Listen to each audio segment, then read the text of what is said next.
What's up, PlayStation Universe? And welcome to another Impressions video. We're going to talk about Steep today. You guys see that at the Ubisoft booth. Kyle got to play it. Yes, And if you don't know anything about it, it's a new, basically, snowboarding, skiing, paragliding, swingsuit, flying, extreme sports winter game. Yeah, extreme sports winter game that's coming out. All good things, all the above.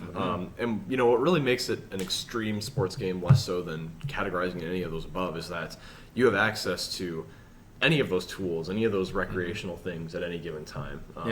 I think what struck me about its appearance in Ubisoft's presser is one, just how ambitious it is from a world standpoint. I mean, you're literally being dropped on these massive mountains, entirely rendered all at the same time, almost to the point where you can zoom in on any part of the mountain and see it. Yeah, you can. All the players are there, right? Yeah, it's a multiplayer world. Yeah, it's a shared world thing. So I did go hands-on at Ubisoft's booth here at E3 2016 and played it for about 20, 30 minutes, trying a few different challenges up and down the mountain.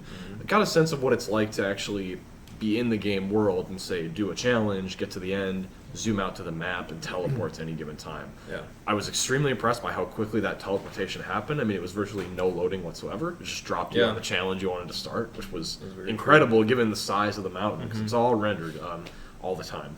Yeah, that was one thing that was really cool. It's just funny where you do zoom out and it looks like it's at a pause menu almost, where you just kind of pause and you zoom out and you just get to see a 3D rendering of the world. And then you see this little name go flying by and then he zooms away and you see this guy like this dude in a wingsuit, going down the mountain. And what impressed me about zooming in like that and seeing, obviously it was hilarious to see that guy in a wingsuit going, ah! But it was also just like, that made me appreciate the scale of that world, like just, and this is true of real world mountains when you look at the scale of the landscape around a snowboarder or a skier, it really is a thing of beauty to just see what a tiny speck they are. And that guy in the wingsuit that we zoomed in on to see was truly a tiny speck. We wouldn't have been able to see him if they hadn't had his name tag on. No, yeah, exactly. So what does it actually feel like to play Steep? I would say that it borrows some inspirations from the sharing challenges notion of something like Drive Club, as well as from the some of the sensibilities of Skate, in the sense that you're taking an extreme sport and adding a little more manual control to it. Whenever possible, I spent my time snowboarding, so what I got a flavor for was using the right stick, the left stick to steer, as you might expect, and then the right stick to manipulate your board in ways that a snowboarder would, like pull back to skid forward, pull this way to skid to the left, and just control your speed a little more so than simply bombing down having it all on one, like in SSX games. Yeah, exactly. Where it just, and it works by and large, but this definitely using the two-stick method gives you more realistic and manual control over what it feels like to be an actual snowboarder. And it seems like you really need that nuance for some of the challenges you set for the other people, like we saw. Yeah, definitely. The developer established at the end of the game when he got to play it, just to show off some of the complexity and the things you can do with it. I will say that the challenge tool again is very much rooted in Drive Club, where you set a time, you set a record time yourself or a lap challenge yourself, and then you're uploading that challenge to your friends. What's great about it in Steep is that you're literally creating the challenges on the mountain as you do them, and you can make them from anything. So the example that we saw was take a particularly treacherous part of the mountain, something that's just snow and rocks and just a near cliff diving wall. Yeah, near vertical essentially. And then start at the top, because you can teleport anywhere. Yep. Run down the mountain, try to survive until the end of them. That's the one thing to stress about, like teleporting anywhere. Yeah, not just like the icons you see scattered around, like not like anywhere as in like you see icons. It's like no, literally drop. He picked just some random aspect of the mountain and just like went there. And then as he skied down and tried to keep himself upright over this rocky cliff face, he didn't ultimately survive to the bottom. But then you zoom out and see that the line that you just rode is displayed there as a series, just a series of points. And then you can start a challenge from the point where you started and then end it from the point where you stopped. And you can essentially anywhere in between. Actually. Really. You can set checkpoints. So you can make it a race, like get from this point to here in the fastest possible time. You can make it a score challenge, score as many points as you can between this point and this point.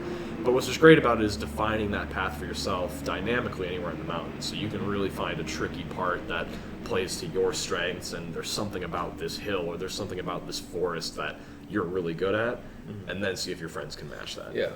And then the paragliding thing was more of a just like a relaxing thing, is what they said. It's more of just a relaxing part of the thing where you can explore the mountain, get to locations that you otherwise couldn't on a board or on skis. And those were your 4 abilities. There was skiing, snowboarding, wingsuit, flying, and paragliding. It didn't seem like the challenges with the paragliding were as pertinent. The wingsuit was really interesting. That's the paragliding was more just a thing to just do. It was cool when he zoomed in though when it was first person instead of third. When it was third, it looked more gamey. That was like the gamiest part of the game, what you would expect in visuals. But when it zoomed in, it actually was pretty cool just to see going over. It looked like you were going over a real mountain.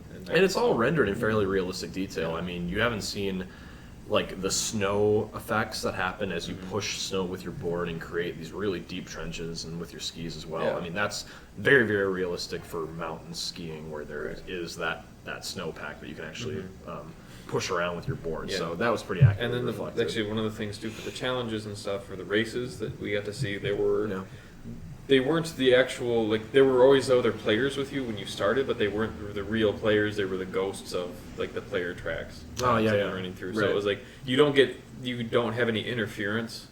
We didn't really encounter any real players in the world at the same time, so I don't know if there would be any kind of interaction there. I would have to imagine so, because I know there are spots where you can be racing against AI opponents simultaneously, like it's an actual race and not just a time trial.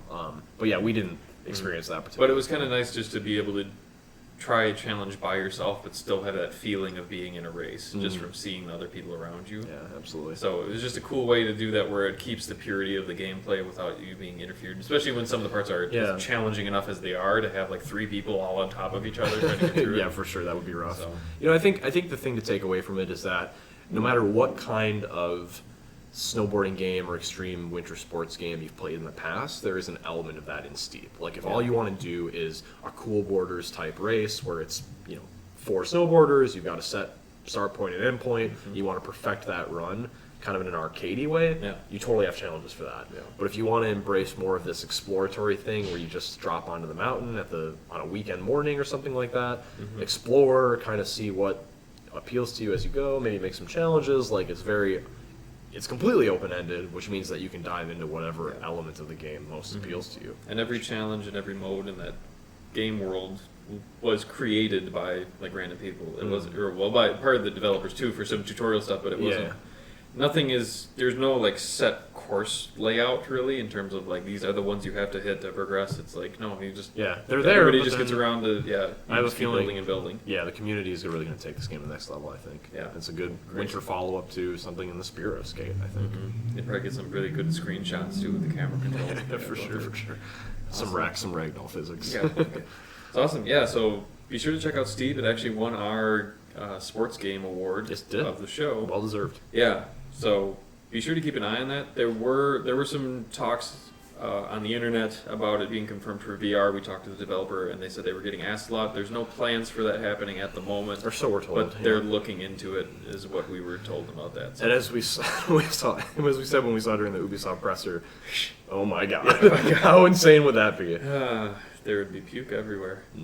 But yeah, thanks for watching our impressions of Steep. We got more impression videos coming your way, so stay tuned to psu.com for all the news on E3 throughout the end of this week and probably well into next. There's going to be a lot more to talk about. Lots to talk about. Stay tuned, and we'll see you guys in the next episode.